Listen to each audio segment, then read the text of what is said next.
Natalo ulit ang Golden State versus Portland. Dinaan ba naman sa laki? Pinagtulungan ba naman ni Grant na mayroong 35 points, si Abdiha 26 at si Shaedon Sharpe may total na 35 points. Meron din yung tatlong player na yon na total na 14 3-point shot.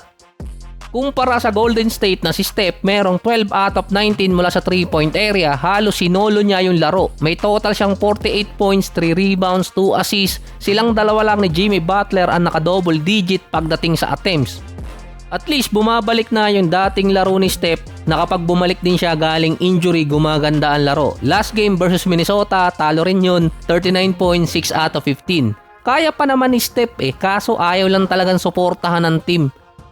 Nag-i-stick pa rin sa parehong style, hindi na makasabay sa ibang team. Nalagpasan naman ni Steph si Michael Jordan bilang may pinakamaraming 40-point game after 30 years old. Wala stick din, lahat may record Nasa 45 ang total ni Steph, si MJ 44. Ito yung after 30 years old. Ang active na player na susunod sa kanila, si Dame, Harden at si LeBron. Si Steph may total na 75 career game na merong 40 or more points. 4 na lang ang lamang ni LeBron sa kanya. Nasa 79 si LeBron. Mahaba-haba pa bago maabutan si Michael Jordan na may total na 173 games. Pangalawa pa lang siya niyan. Ang number 1 kasi si Wilt na merong 271. Ang Lakers naman, muntikan pa sa Phoenix Suns nang maka 3-point shot nun si Dillon Brooks. Pero mukhang nahuli rin ni LeBron ang inis ni Dillon Brooks. Mainit na yung ulo Kung nagtimpi lang ng konti si Dillon Brooks, baka nanalo pa sila nun Natawagan si Brooks ng technical nang i-bump niya or parang itinulak niya itong si LeBron. Na-eject pa siya ng game. Kung pina-review ng Suns yung play na yon, baka nabigyan pa ng technical nun si LeBron dahil sa landing spot rule at nakakuha pa ng foul si Brooks. Kaso dinaan sa init ng ulo Kahit yung mga commentator, nagtaka kung bakit hindi tinawagan ng foul si LeBron. Hindi naman niya tinamaan. Doon kasi sa landing spot nitong si Dillon Brooks bumagsak si LeBron or tinamaan niya yung parte na babagsakan ni Brooks. Siguro sa dami ng mga rule sa NBA, hindi na maalala ng mga referee kung anong rule ang ipinapataw nila sa game. Piniperwisyo kasi ni LeBron itong si Brooks buong game. Walang magawa asar na talaga napikon pa. Si Dillon Brooks naman yung nanguna. Umpisa pa lang ng game, binabangga na tong si LeBron na mukhang hindi pa rin natuto. Hindi naman siya papaboran ng mga referee. Dahil yung isang play doon na sinisigawan na ni LeBron yung referee, wala rin namang magawa at hindi nabigyan ng technical. Ang sinabi na lang yata ng referee, easy ka lang boy. Meron pa palang challenge noon ng Suns yung kinuha dito sa foul kay LeBron. Kung yun ang ginamit nila kay Dillon Brooks, baka nakalusot pa kahit papaano Isa pang big deal doon, sa technical kasi na nakuha kay Dillon Brooks, si LeBron ang nag-take ng free throws. Big deal pala kay LeBron yun. Dahil ang sinabi ni Redick, si Luka dapat ang kukuha ng technical free throws. Kaso, based kay LeBron, ando na kasi siya sa linya.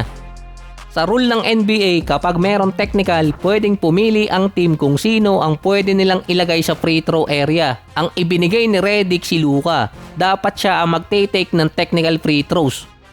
So si LeBron ang kabangga nito si Dillon Brooks. So maaaring yun ang dahilan kung bakit siya ang kumuha ng free throws. Pero si LeBron kasi pwede niyang i-consider siyang mag-take ng free throws dahil kinukonsider din siyang team captain ng team. Siya yung tatanungin ng referee kapag nasa loob ng court. Ayaw ni Redick na kumuha ng free throws itong si LeBron. Pero based naman kay LeBron, nasa linya na siya, bakit hindi pa siya ang kukuha? Dahil nasa 9 out of 15 sa free throw area si LeBron, dikit pa yung laban. Namintis niya yung crucial free throws sa technical pero na-foul naman siya sa last play mula sa 3-point area. Namintis din niya yung unang free throws. Parang ayaw makinig ni LeBron dito kay JJ Redick Meron pa kasing isang play dati na tinatawagan na or sinisigawan na ni Redick itong si LeBron na bumalik sa depensa ay busy pang makipagkwentuhan si LeBron sa kabilang team. Parang hindi alam kung sino yung nainsulto dun sa dalawa si JJ Redick na hindi sinunod ni LeBron or kaya si LeBron na walang tiwala sa kanya si JJ Redick pagdating sa free throw, lalo na crucial pa. Nasa 13 out of 14 sa free throw area si Luka. May total naman si LeBron 26 points, 3 rebounds, 4 assists at 8 turnovers. 2 blocks pa ang nakuha ni LeBron dun. Yung isa dun, yung chase down block at yung isa kay Grayson Allen ata nung dying seconds. Kung natalo pa doon ng Lakers, malamang masisisi na naman at another blunder kay LeBron dahil ayaw niyang makinig dito sa mas matandang Redick. 6 na buwan lang naman ang agwat nila. Si Luka naman struggling sa field. 29 points, 3 rebounds, 6 assists, 6 turnover, 2 out of 14 sa 3-point area at 7 out of 25 mula sa field. Doon lang talaga sa free throw area maganda ang nilalaro nito si Luka.